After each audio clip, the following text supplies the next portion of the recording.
My name is Trevor Lecca, and I am Dubsado's product education lead. Today, we're going to be talking all about setting boundaries with clients. And I think this is sort of a tough topic for a lot of our users because as a small business owner, it's really understandable that you want to go above and beyond for every single one of your clients. And it makes sense, right? Going above and beyond for clients is what turns paying customers into repeat customers. So it's really easy to want to do that for every single one of your customers, but it's also really easy to overdo. And our guest today is going to be talking about how to go about setting effective boundaries from the start of your process through the middle of your process to the end of your process, because there's so many opportunities throughout the entire thing for you to actually go ahead and set effective boundaries. You may have heard the expression that relationships with no boundaries aren't healthy ones, and that's especially true in small business. So today is going to be a really informational and fantastic session to learn how to set boundaries if you're somebody who is struggling with this concept. Today's guest, Ashley Ann Schmidt, is a certified Dubsado specialist. She's a client experience strategist, and she's the founder of Ashley Ann & Co. She's been helping small businesses for the last 5 years transform their client experience and their back-end business systems.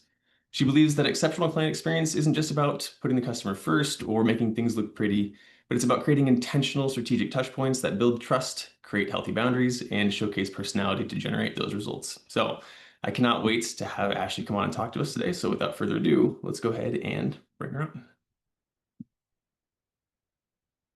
She's coming. It always takes just a second. There we go. Hey, Ashley, how's it going? Oh, good. Morning, afternoon, evening, wherever you are. Yeah, whatever But time of day you are, exactly. whatever time of day everyone's in. But hi, thank you for having me. I'm so excited.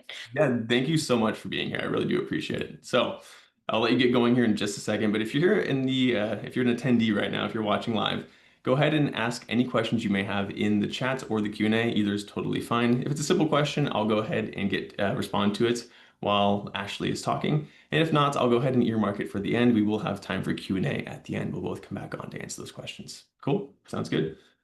Thanks, Ashley. Awesome. Okay, I am gonna go ahead and share my screen, which is always like the moment of truth for everybody. Okay.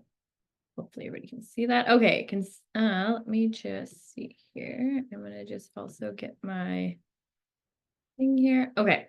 And I'll get the chat up for 1 second. Can someone just throw in the chat if you can see my screen still here and see me? And if we're good, then we'll jump into it. Perfect. Awesome. Okay. Well, thank you so much for having me. I'm super excited. I love talking about all things, but especially boundaries. I also love Dubsado, so I'm super excited to be here with you all. Like Trevor said, we'll do Q&A at the end, so send stuff in the chat or the Q&A function, and we'll make sure we get that at the end. Trevor did a great little intro there, but I will start with just a little bit about me so you kind of know a bit about me, since I'm going to be talking at you for a little, not quite an hour here.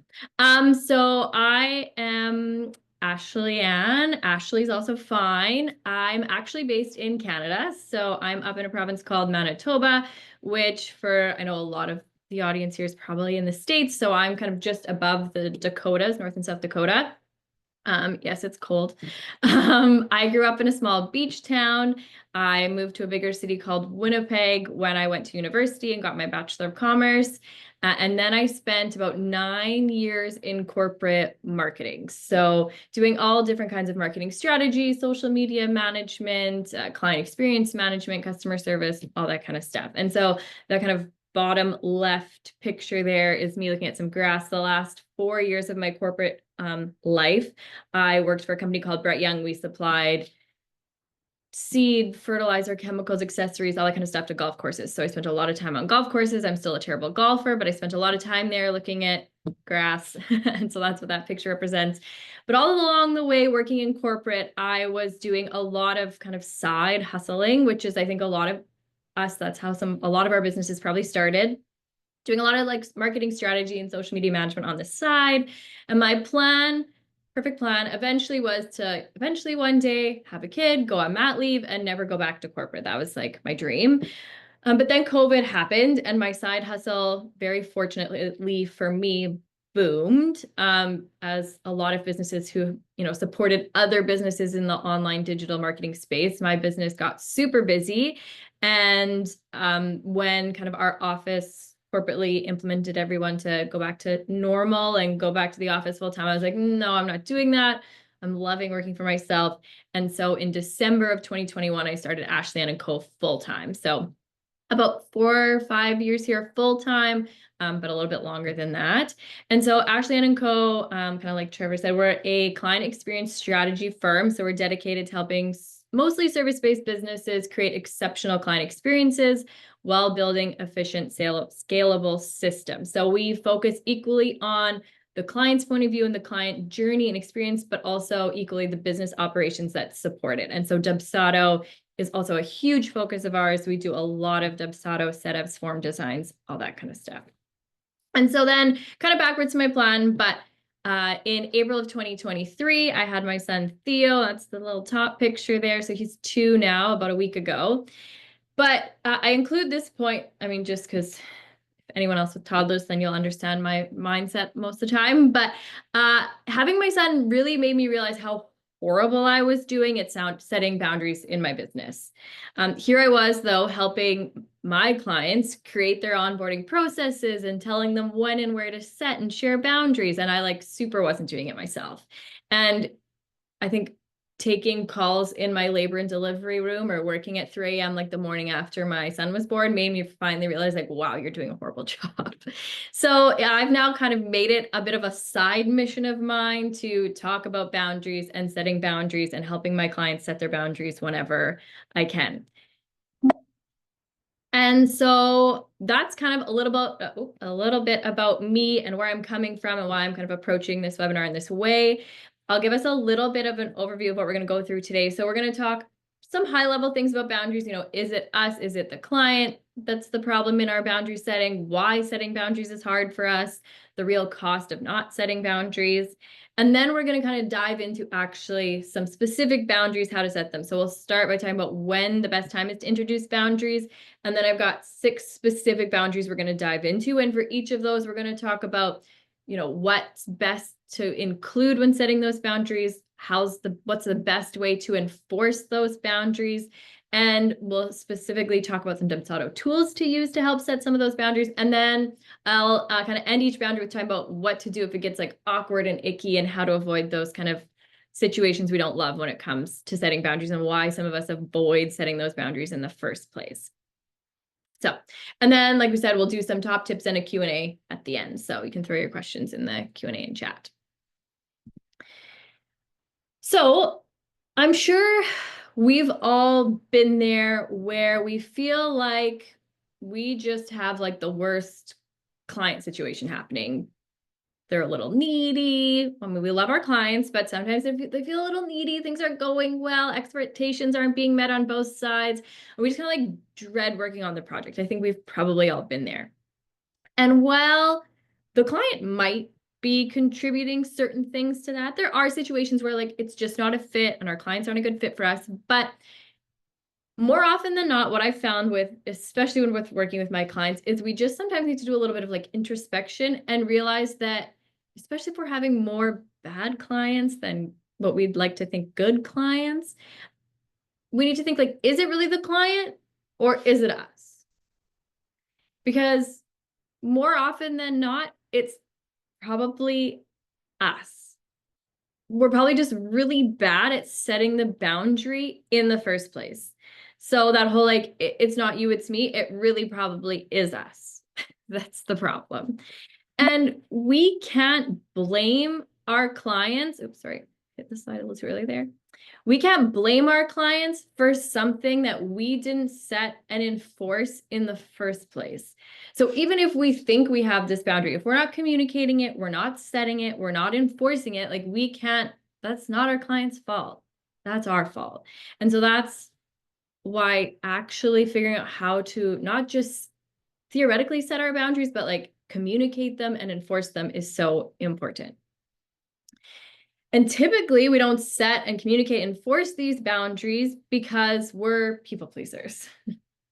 And like, I can't really see the chat, so I won't ask for a show of hands, but if I asked for a show of hands of like, you know, who's a people pleaser, I bet most of us are people pleasers, especially as service providers. We typically tend to be people pleasers. And some of us more than others, but as people pleasers, we have this really hard time setting boundaries because we think if we start enforcing hard boundaries, and Trevor kind of talked about this at the very beginning, that all of a sudden it's not going to be good for our client. That means we're not putting our client first. It means we're giving them a bad experience. We're just like, we're not good at setting hard boundaries. But the truth is, boundaries don't actually make it harder to work with us. We think they do. We think it's like this burden on the client, but they don't make it harder for us to work, for them to work with us. They actually make us easier to work with because it makes it easier for them to trust us. It makes it easier for our clients to communicate with us and us to communicate with our clients. It makes it easier for our clients to understand what the expectations are. And we all love clear processes. It actually makes the client experience better if there are boundaries in place. And so we have to try and work to wrap our head around that boundaries aren't a burden. Boundaries actually make it easier and make a better client experience. So we need to try to think when we're approaching it and think about setting up boundaries, like it's not a bad thing for the client. It's clearly not a bad thing for us, but it's also not a bad thing for the client. But if that's not convincing enough, on the flip side, there are some very real costs to not setting and enforcing boundaries. And I'm sure I don't really need to like preach on these. We all know that we need to set boundaries for our own reasons. But some of them being, there's a financial cost. Scope creep is a very real thing. I'm sure, especially early on in our business, we've all been there where we're a yes person, we're a people pleaser. We don't say no. We're like, oh yeah, we can do that for you. We can do that for you. But the more we allow scope creep to happen, we're simply just not charging for services that we're offering. And so there's a financial cost. There's also an opportunity cost in that the more clients are consuming all of our time because we're not great at this boundary setting and we're just so involved with a specific client, we're missing out on other potential business because we don't have the opportunity to go get it or go look for it or just even be open to it. There's obviously a mental health cost, a physical health cost. The more we work, the more we're stressed, the more we're available, the more we don't have that separation. I'm sure I don't have to tell us that. Just like I don't have to tell us there's, a relationship cost when we're not removed enough from our business and it takes a toll on us.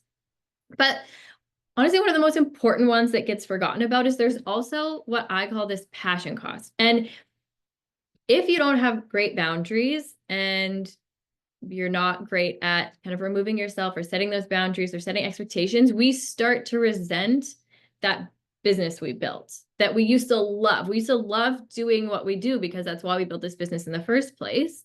But now we start to resent it and we start to feel like all our clients are bad clients and we just don't like working out anymore. And that to me is super detrimental because we all got into this to do what we love.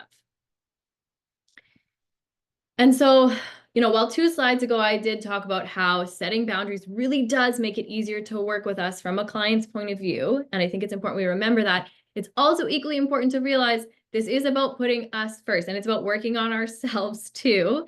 And we're terrible doing this as business owners. So this is me just calling all of us out because sometimes we need that and saying like, it's okay. We need to work on ourselves and we need to put ourselves first once in a while too. And on the plus side, it will make it easier for our clients to work with us as well. Okay, so, but when, how, what do we do? Okay, you hopefully believe with me that it's important, but now what do we do? So I want to start by talking about when the right time to set some boundaries is, because that is always a difficult thing to understand is like, when do I just even communicate these boundaries in the first place? And so I want to say something before we dive into this, especially if there's any lawyers in the room, but your contract should have legal verbiage around your boundaries, especially boundaries around like payment, scope of work, access to us. There should be some legal verbiage in our contracts that hopefully we're having all of our contracts or all of our clients sign that sets the legal boundaries if we ever need them. But let's be real. And again, sorry to if any lawyers in the room are watching this later. Very few people read it cover to cover. We should, but we don't.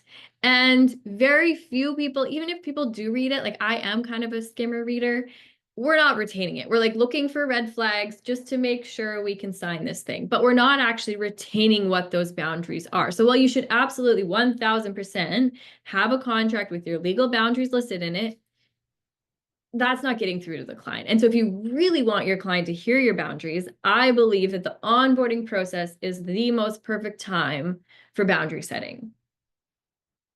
The best time. And so here's a few reasons why. For one, you're capitalizing on excitement. Even think about when we're a client working with a different service provider with someone, the first moments you start working with someone is when you're most excited, you're most engaged. So if we're giving someone an onboarding document or an onboarding email or whatever that might be, as part of that, it has some expectations listed or some boundaries listed, the client is most likely to actually read and retain and engage with that because they're just excited to get started and work with someone. It's also just for the obvious reasons you're starting the relationship off on the right foot. You're not letting any bad habits happen. Like I said, too, if you have an onboarding actual document, it doesn't have to be like physical in the true sense, but a digital copy. It's something for them to like reference and actually look through. And I'm a full believer in some kind of onboarding document or even like a form through Dubsado that they can just like consume and look through. And it also allows for a future reference point. If you do something like that and putting it in your onboarding documents or your welcome emails or part of your process, it's also future reference points that if things do start to go not so great and you need to reference back to a point in time when you told them these boundaries, it gives you that place to do so without actually having to reference a contract, which can come across, ooh, like now I'm referencing a legal document and that's a little scary, but now I'm just like referencing your onboarding guide and that can sometimes be seen a little better. And we just also crave structure from the beginning. Now, some other cool ideas. So like I said, I personally like to put it, I have an onboarding document. It's like a 10-ish page digital PDF that I send my clients when they start working with me. And as part of that, there's a few back pages. Then what I do, I don't say boundaries, I say mutual expectations. So this is like both ways what the mutual expectations are. But some other ideas I've seen too that I've implemented with some of my clients when I do Dubsado setups that works really well is also like a sub agreement. So after they sign the contract, after like the welcome email comes out, they get a sub agreement that in more plain language lists like what the boundaries and expectations are and gets them to sign off on it. And typically if it's only like a page, then they're more apt to read it. So that's another option as well using a Dubsado feature. So definitely in the onboarding process. And if you guys have questions about the onboarding process or what I do for my onboarding process, that kind of stuff, we can definitely talk about that at the end too, or throw that in the chat. So let's get into some specifics of some specific boundaries. And like I said, I'm going to talk about what I'd suggest you include in some of these boundaries, because this hopefully might spark some things you haven't thought about in setting boundaries with clients. And then I'm going to talk about some tools, especially some Dubsado tools for enforcing those boundaries and making it a little bit not icky. So we're going to talk about kind of 6 specific boundaries here. Okay, so the first one is kind of your scope of work or scope of project, scope of course, scope of, whatever makes more sense specific to your business, but scope of work. And so let's talk about the things that should be included here. Now we're starting off, some of these are going to be obvious, there's some kind of package overview. You probably, if you're using a Dubsado proposal, you maybe have like listed of what that package is that they're getting. So you have some kind of overview in your scope of work.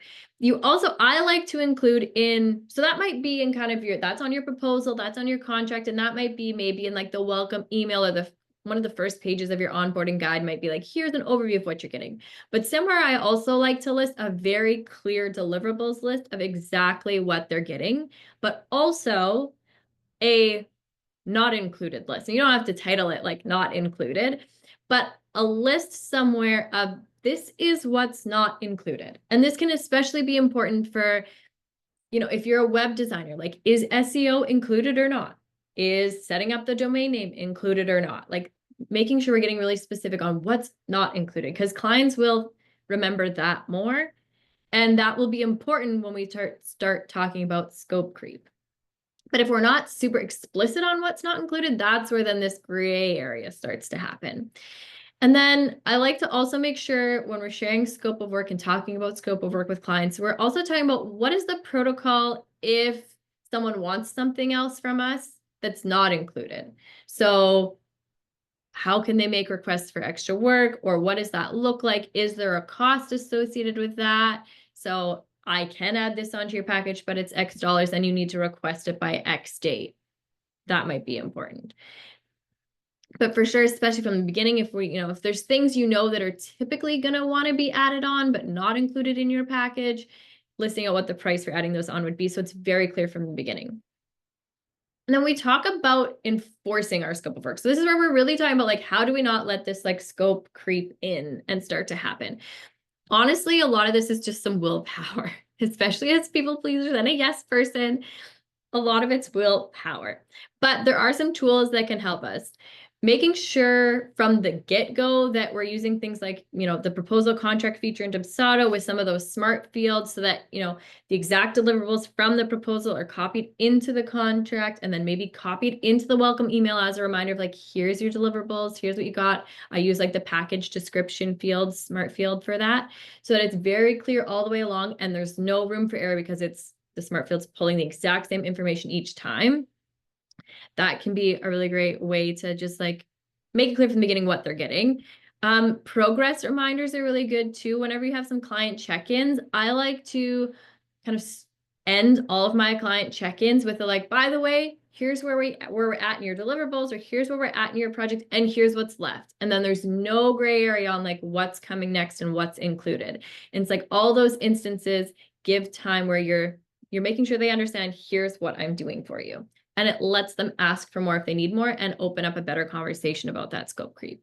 Something that also can work is if you find with your specific line of work, a specific package you have where there's often a very specific point in time where a lot of your clients are asking to add things on or do something that's not included, set up just like a check-in reevaluation point of like, hey, this is a great time for us to discuss.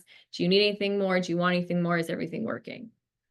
So that can be a great way to enforce that boundary, as well as like setting some clear points in time to talk about it.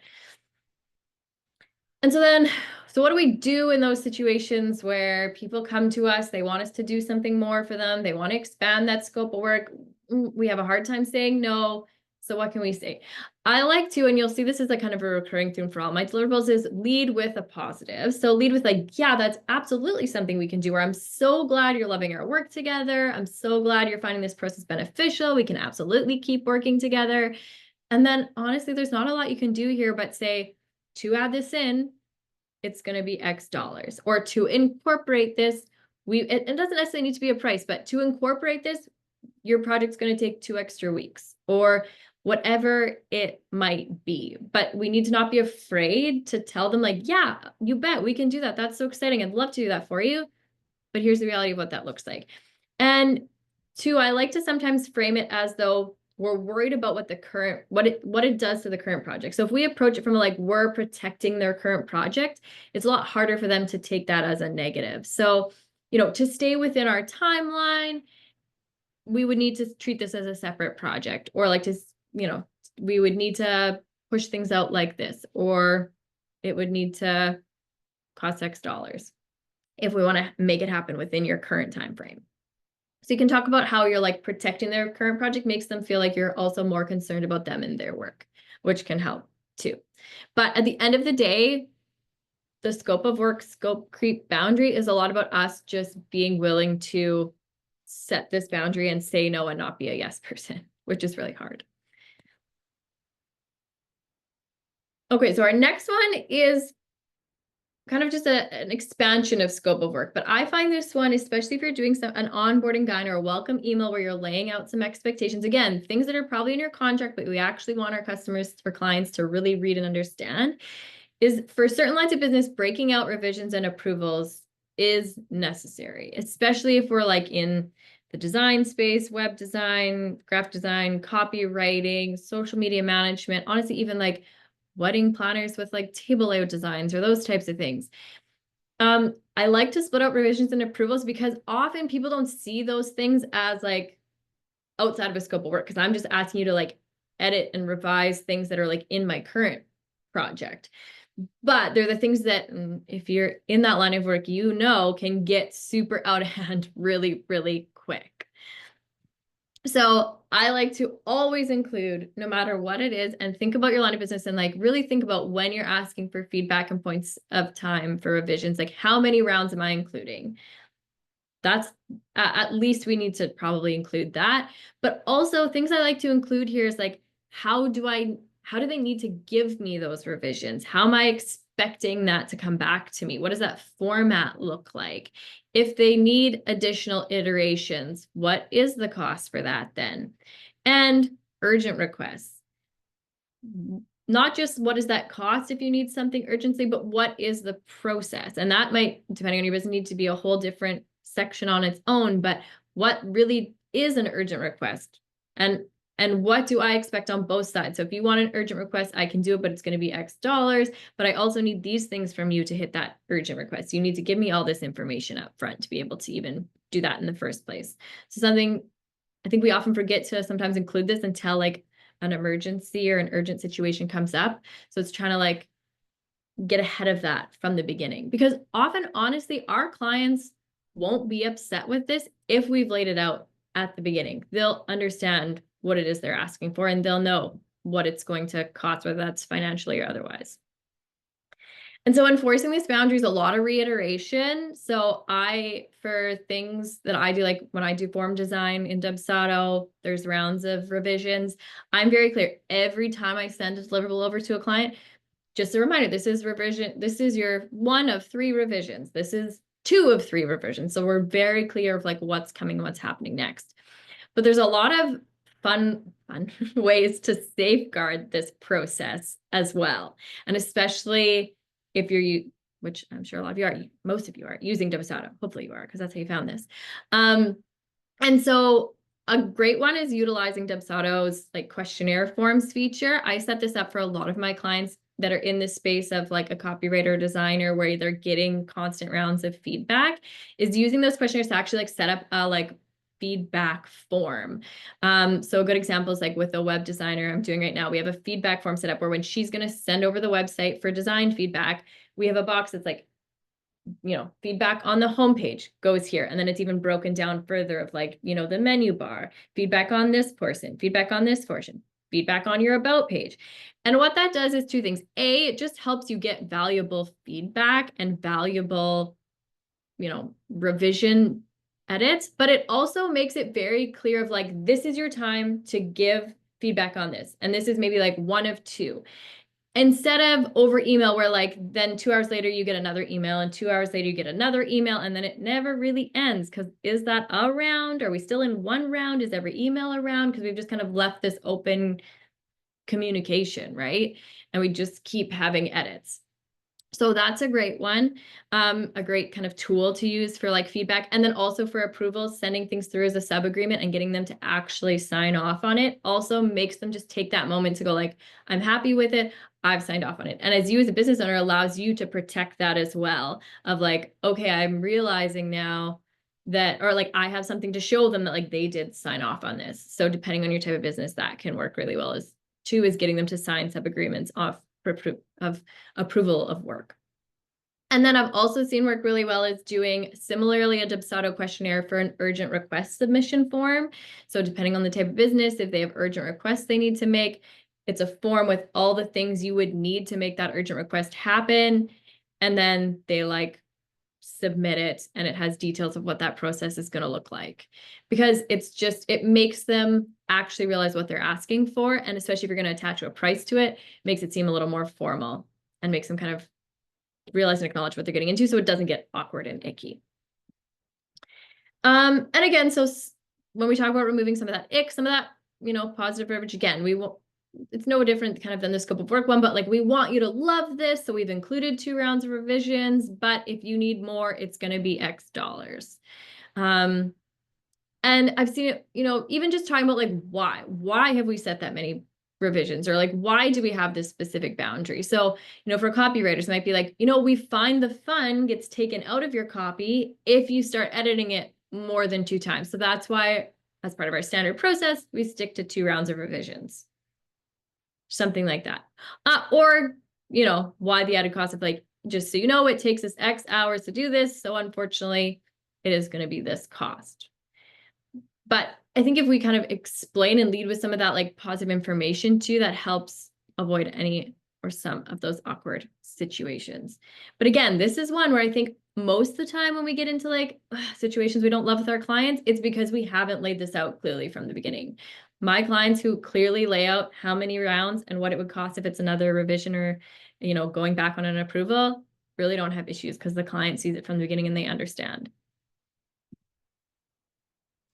Okay, so switching gears a little bit to a different type of boundary, which is decision-making authority. And so this isn't going to necessarily be relevant for every type of business, but basically what we're talking about here is like who has the last word. And so this is probably a little, on the flip side, a little less relevant for like a graphic designer, a social media manager, even someone like myself, if I'm doing like a Dubsado form design, because in those situations, I don't love the saying the client is always right, but like it's a little bit more the client is already like even if I don't love the word choice or I don't love the aesthetic, like if that's what you want, at the end of the day, we'll do it for you. But this is especially important with professions where there's a code of conduct. So you're a bookkeeper, a CPA, a lawyer, real estate, something where like you also as a profession have to uphold a certain level of technical expertise and conduct, like then this gets important because the client can't always be right and have the last say. And I think this even in those like unregulated fields of like SEO or Facebook ads or things that are super technical in nature, like you can't, there has to be a line where like you have the final say in order for it to function properly or in order for their money to be well spent. And so this is something when we talk about setting boundaries that honestly does have to be a little contractual, and it might not be something that's super like nicely laid out in our onboarding package. It probably just is something that's a little more contractually based and in that language, but it's something I want you guys to think about. And what's especially important here is just talking about like, these are the list of like non-exceptions. So like, these are things that I will not do for you. I'm not gonna like cook your books as a CPA or whatever it would be, right? I am gonna always have to report X and X things. And I'm talking about like what the outcome will be if they overstep or continue to disagree with you. And this is really more about like protecting yourself in a lawyer's sense. But if you're in one of these professions where things like this comes up more often, then I do think putting it outside of your contract and also having it as one of those mutual expectations in the onboarding process is kind of important, just as a reminder. And when it comes to enforcing it, honestly, it is just gentle reminders when something needs to be done in a certain way, but sharing the background information so they understand why something has to be done a certain way. But ultimately, if it is feeling icky, I put this little red flag here where like, this is where evaluating client fit is a situation. And this is when I talk about like, at the beginning there, is it a bad client or is it just you? This is where we can start to fall into like, okay, this is not a client fit because they're not trusting me. Like they're not valuing my expertise. And so again, if you're kind of like listing, hey, these are all the things you as the client have final say on, but as whatever my profession is, it's my obligation to do this way. And if you're kind of doing that and it's not going well, then that's like a red flag client fit situation. And that's kind of one of the only times where I feel like then it really is a super bad client situation. So that is more just a little like technical reminder of things we, from like a legal protection point of view, want to make sure we're covering ourselves when we talk about boundaries.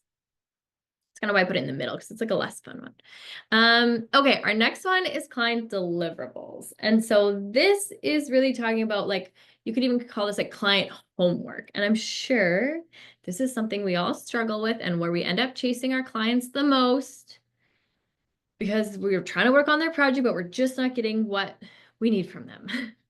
And I'm sure there'll be a lot of heads nodding.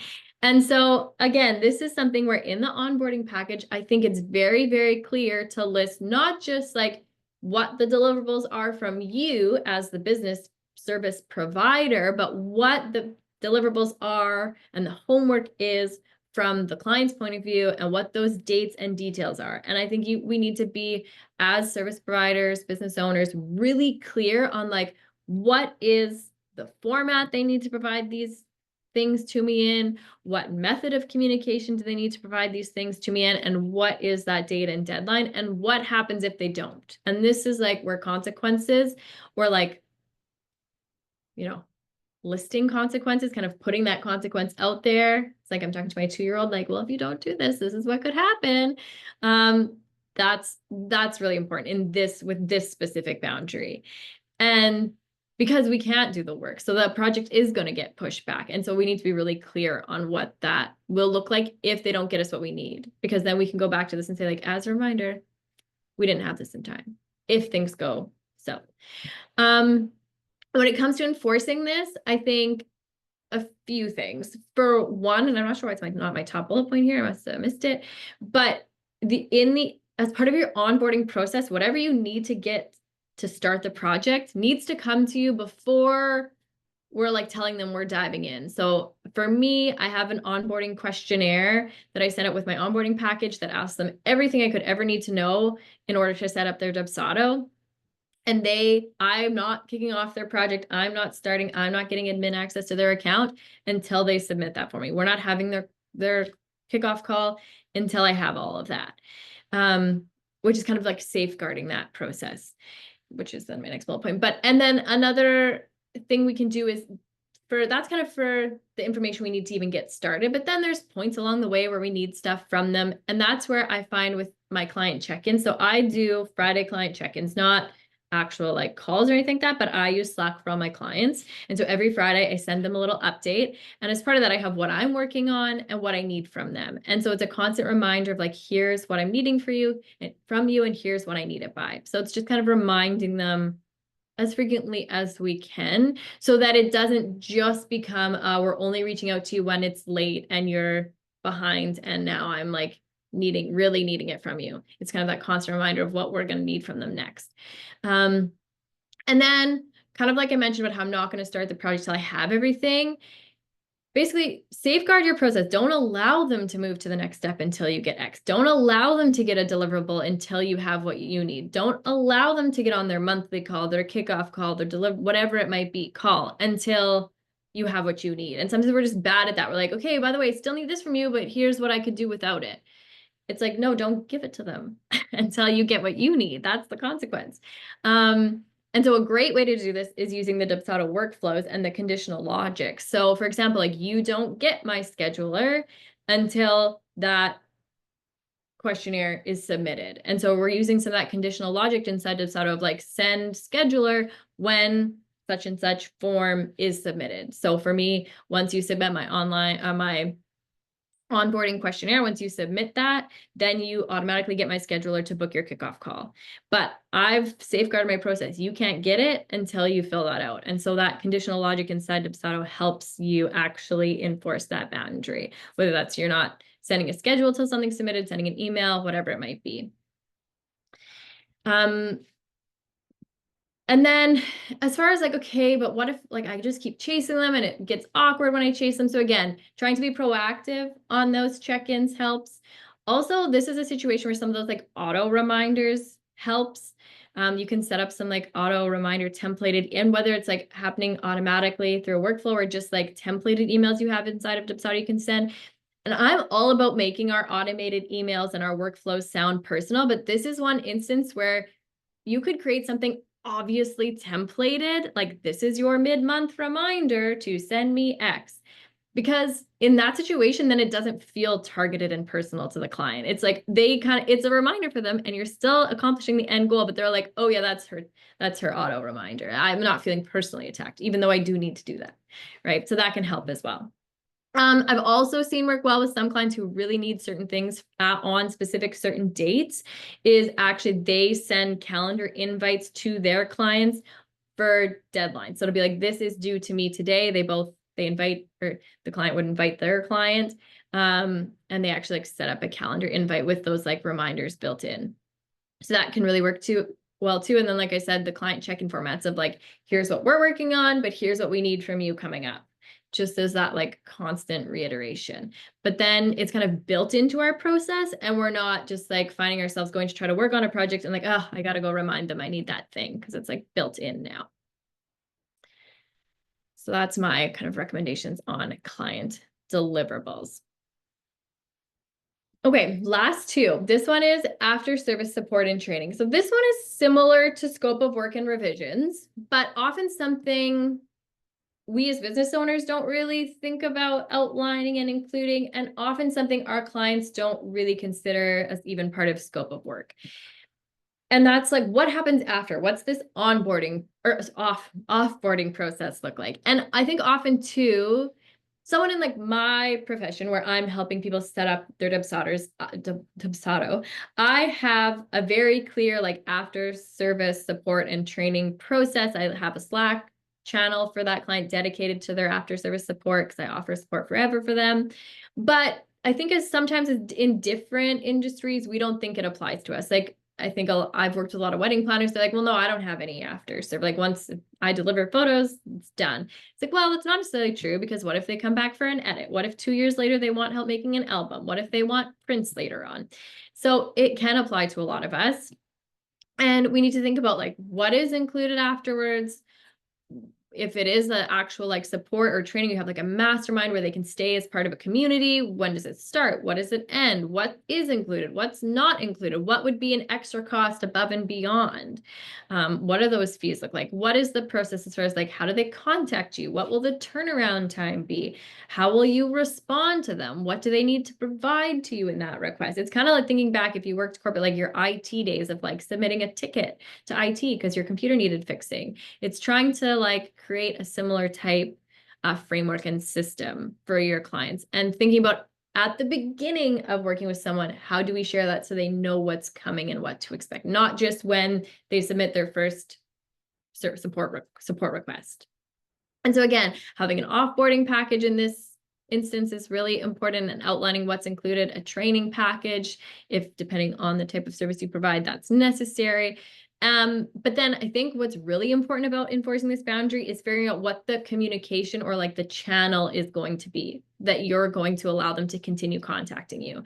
Because I've seen a lot where if you just like, if you're using a Slack or a WhatsApp or something and you just leave them in there, you've just left an open avenue for support, and there's no like rules around it. So what does that look like as far as how will they actually communicate with you after it, so that you can put some real boundaries around it?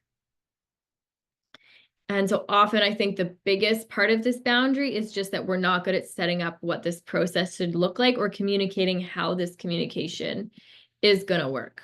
And that's what I say here is the key, honestly, in this situation is just to have a process in place. I don't think I hardly see we get into icky situations about after service, follow-up support and training. It's more as probably business owners, we can get annoyed, but it's because we haven't set that process or set those expectations in the first place. And our clients are just innocently asking for help because we haven't outlined it. Okay, and our final one is communication. This is the most important boundary, and it really ties into all the other boundaries. And what I really want to say about communication is we need to do it from both sides. When you're, at the beginning there, I talked about the onboarding package, and I said how I use the title mutual expectations. This needs to be clear from both sides. So what is the primary communication method? I'm a big believer in like one primary communication method. I use Slack with all of my clients. That's how they reach out to me. But sticking to one, not giving out your phone number if you don't want people to have it. Sticking to one is important. And putting that in the onboarding package under expectations of this is how we will communicate and why. What the response times will be on both sides. When will they hear back from you? And when do you expect to get responses from them if you're reaching out to them? What is the expected frequency? Like how often during a project can they expect to hear from you? For me, I say you'll at least hear from me every Friday. But what is that for you? If you have a bigger team, I also like to make a point of like, this is my team members and here's who will be communicating with you about what, or here's who you need to reach out to about what, versus just all of a sudden someone out of the blue emailing them. And then I put office hours here with an asterisk because honestly, in a lot of cases, I break office hours out as its own specific like category and boundary. But I like to be somewhat clear around like what are your office hours. And it doesn't mean you're not going to respond out of that time. And it doesn't mean they can only contact you during that time. We know that's not going to happen. But how I like to share mine is I like to say, per my response time expectation, I will always get back to you within, 48 hours. But you will best reach me Tuesdays, Wednesdays, and Thursdays from whatever, 10 to 4, whatever that might be. I like to just set that expectation there because then clients know when you're most likely going to be around and they can hear from you. So that's important when setting it. And again, setting it from both sides. As far as enforcing the boundary, this is probably one of the ones we're all the worst at enforcing this boundary. This comes to like training them on the software. If you're using a different software, it comes down to replying via that channel. So I have clients that will DM me or email me, but then I'll go back into my Slack and say, hey, got your DM. I'm replying from here. It's just a little gentle reminder of like, here, this is where you're supposed to be communicating. And you can also just say those things like, hey, can you just send me a note via WhatsApp so I don't forget? Or can you email me so I don't forget? Or I don't want this to get missed. Can you please email it to me? Just kind of pushing them in the direction. And honestly, just don't open that door. Like if my clients start DMing me support questions, I just never, ever respond in there so that they have to come through the proper channel. And honestly, I find these don't get that icky as much as it's just like we've probably just not set the boundary and we've probably just like let it creep. So, but from the beginning, it can be a lot of like, hey, you're going to get the best response time because this is where I'm always spending my time if you communicate with me here.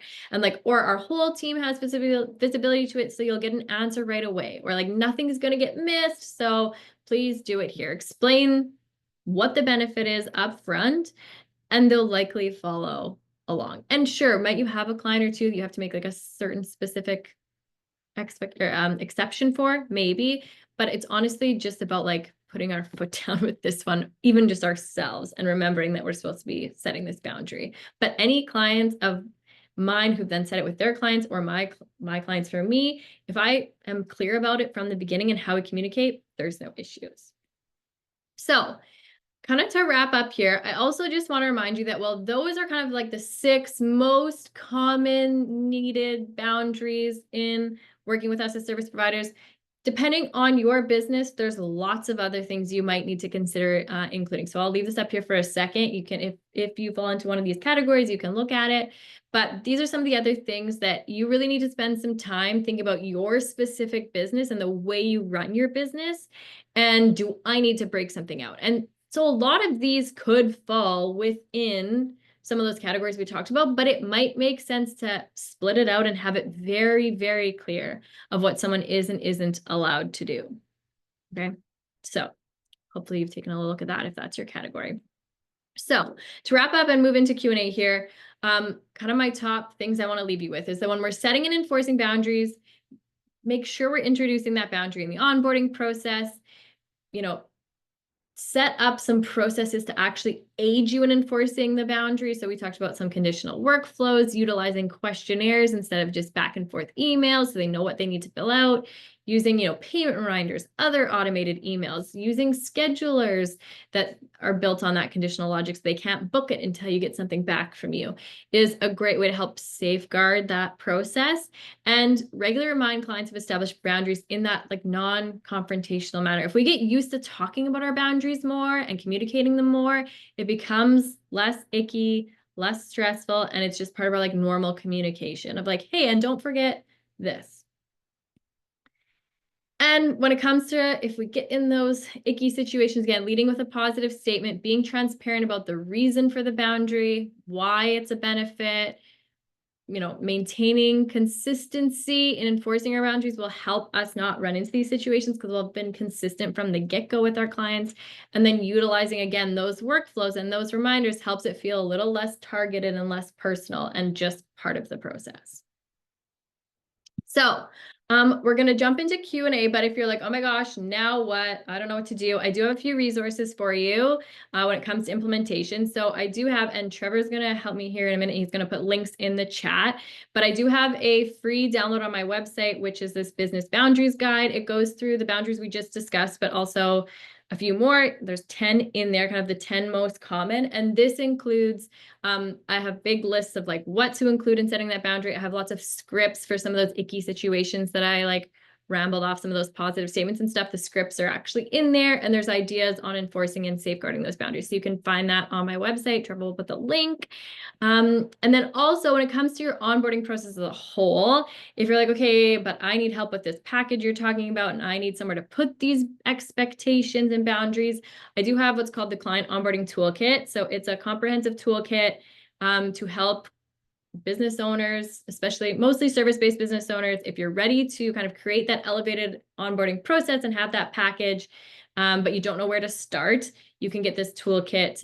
It includes a workbook to walk you through all the sections you should include as part of your package. Then you can take those sections, and there's 2 Canva templates you can put them into that are fully customizable in your design. There's lots of email templates inside, questionnaire frameworks inside. There's some discussion in there about Dubsado workflow suggestions you can use. So you can find that at the link Trevor's going to share too. And that is on my website. It's 95 US, 115 Canadian. And there is a 20% off code for you guys there too, which is that workshop 25. So I think we're ready for, thank you so much. I think we're ready for, I think there's some stuff in the chat questions, but. All right. Hey, Ashley, and thank you again so much for all of that. That was fantastic. And I've just thrown those links there in the chats in case anybody wants to grab either that free resource or take a look at your onboarding toolkit. But seriously, thank you. That was really comprehensive and I think just a fantastic resource for all of our users here today. So we did have one question in the chat a little bit earlier. Nadine was asking, she said she wanted to learn more about what you do include in your onboarding documents. I think at the earlier part of your presentation, you mentioned happy to kind of go into more of what you actually do. Do you want to talk a little bit about that for Nadine? For sure. Yeah. So, so as far as like what my process looks like, I have a welcome email that goes out as soon as my clients pay their first deposit. It's nicely automated in my Dubsado workflow, but attached to that is that onboarding document. I made it using my toolkit that I was just talking about there. So sections I have kind of an introduction about me. I have their whole like scope of work and what that includes. I have their whole deliverables list of here's all the deliverables and the dates and who's responsible for each of those. So am I responsible for delivering that to you, or is the client responsible for delivering it to me? So I outline all of that. If there's going to be like team members working on their project, that's where I kind of bio and introduce them as well. And then there's some information about the software we're going to be using together. So I use, I'll use Slack. So I intro that. And then the back half of my onboarding package is kind of that mutual expectation. So all those boundaries we just went through, I have like a paragraph of each of like, here's what the boundary is, and here's what happens if we need to go, or if you have a request outside that kind of boundary, so to speak. And then I have a whole page on like communication and how we'll communicate. So I send that in my welcome email, along with then, like I said, a link to my questionnaire, which gets all that information I need to actually start their project. So and then I find, once I send that out, it says at the bottom that once they read through this document, they fill out the questionnaire, then they'll get my scheduler to book their kickoff call. So got it. Okay, so that's a really well thought out and intentional process. And as somebody, I personally have seen many Dubsado users' accounts and kind of looked through kind of what their process would be for one reason or another. And that feels like a bit more information than I do see in the average Dubsado accounts like flow, if that makes sense. Like, is that really kind of the ethos and the thought process behind that of like, hey, I'm going to front load a lot of this with, like you said, that nice checklist, you need to do this and I need to do this and that sort of thing. And that really establishes that boundary early. That's kind of the piece there. Yeah, I think that's just too, like when someone signs on, like I said, with working with someone, they're most excited at that phase to like start working and dive in. And I especially find it useful too. I always tell like for my clients that have like wait lists, if you have like a wait list and someone's not actually going to work with you for a while, like you're not going to start their project for a long time. I see a lot of people like save sending out that information until then, but like there's no reason to send it still at the beginning, and give them something to do, give them something to be excited about, give them something to work on while you're waiting to start that project. Something to chew on. That's how I You're like it. ready. Yeah. Yeah. Versus when you're ready to start it, then you're like, oh, I need this info from you. And now you're sitting because you're like waiting for the info. Yeah, definitely. I get that. Cool. Ashley had a question here. What is your Mm, best advice for reestablishing boundaries with people that you've already been working with for a while? So maybe Ash is in a situation where these boundaries weren't quite set at the beginning of the mhm. relationship, but how can she kind of get back to a place of Yeah. a better relationship? That's like very, yeah, that's a very common question too. I think there's a few different things. If you feel like you're having like major boundary issues and you really like, I don't know what her Ashley's specific industry is, but you really need to like, there's some like really bad boundaries that are being crossed. I have seen clients, this is especially I've seen clients in like my bookkeeping or accounting space that have sent out like, hey, at whatever point in the year, like for Q3 or whatever it might be, Sure. they're kind of saying that like we as a business have gone through and set up some new like boundaries. Here's a sub agreement we're looking for all our clients to review and sign, going through kind of like what our new processes are going to be, or like, hey, our team's expanding, we need to set up some new boundaries, here's what it looks like. So that would be like the most like formal way to do it. Sure. um I would say it depends on the boundary, but if it's just like, communication, it's even being honest of like, hey, I'm finding I need a better way to manage communication with all my clients. So this is what I'm looking for with my clients moving forward. Just kind of want to let you know. So I think we can be like honest about like, why are we setting this boundary and how, again, how will it be helpful to them? So sometimes it's just that like conversation. Sure. But I think it sounds to me like framing it as more like a check-in. Like you could use these sort of, I don't know if Mhm. excuse is the right way to put it, but like, oh, like how is your quarter three? Like that kind of thing, and which Yeah, makes it feel less punitive or like you're kind of sorting them exactly. out, right? Yeah. I think it's yeah, I think that's the biggest thing is it's doing it from a like, hey, I'm doing this for like my business or like I'm doing Exactly. this as a whole or I'm doing this because of me with all of my clients versus a Yeah. like, You in particular. yeah, versus like you're Definitely. not doing great and we need to get on the same page. No, So that makes sense. I think that's good advice. Hopefully that helps, Ashley. We have just a minute or two left here. So, if there's any other questions, please feel free to throw those in the chat real quick. But I do just want to mention, since we had a question in the Q&A a little earlier, anybody who's here right now or has registered for this webinar will be automatically receiving the recording of this in about an hour, right as soon as we're done here. And we'll also include a copy of Ashley Ann's slides as well. So you can find that there. This will also be posted to YouTube. So if anybody wants to go back and rewatch that, go for it. I had one last question. We'll go ahead and I'll throw it in there since I was thinking it while I was watching. But I've mhm, seen some people who use Dubsado specifically who kind of mhm. understand that they know they need to have boundaries, and I think they know they need to have some consequences if people aren't following through with what they need to do on their end as far as their clients are concerned. But I've seen them kind of set arbitrary boundaries. Like, for example, they've sent a proposal, but they've set it to expire after a week because they're going to revoke their offer. And I feel like that can't be the best way to go about doing it because inevitably someone's going to be like, oh, I did actually want to fill out your proposal, and you're still going to let them do it because you want a new client, for example. So, any idea or any examples of Yeah. consequences that are healthy? Let's put it that way. Yeah, and I think that is something to think about, like, and that's why a lot of what even like I recommended when we were talking about those icky situations is like explaining the boundary. And I think for us, that's what's important too, is like stepping back and like, why am I setting this boundary? Like, Yeah. and if it's those, especially those ones on the proposals where it's like, it's because you're kind of trying to rush them along or trying not to let them forget about it. It's like, what was probably better is like just some reminder emails of like, hey, just checking in on how that proposal's going. Cause it's often that versus like, because if it's not a real boundary and you're going to let them Do not it enforce anyways. that one Yeah. anyway, then like all your future ones, it's kind of like that, like the boy who cried wolf, right? It's like now they all are like, oh, well, she didn't really stick to that one. Yeah. So. Totally. Okay, cool. That's kind of what I was thinking as well, but I was just curious in your thoughts there. Cool. All right, we are out of time, actually, and I want to thank you once again for coming on today. It's been a fantastic experience, and I loved all of your information. So thank you so much for taking the time and energy today. I really appreciate it. Thank you guys for having me. Thank you so much. Yeah, of course. Everyone who's been here in the chats, thank you so much. Oh, Melissa, I see you asked a really long question there, real quick. Let me read this. Oh, she was just saying, okay, thank you. All right, Oh, cool. Melissa, no worries. Thank you for that. I appreciate the long message there. Cool. All right. Thank you so much for being here today. And we'll catch you on the next webinar. Thank you again. See you, Ashley. thanks, everybody. All right. Bye.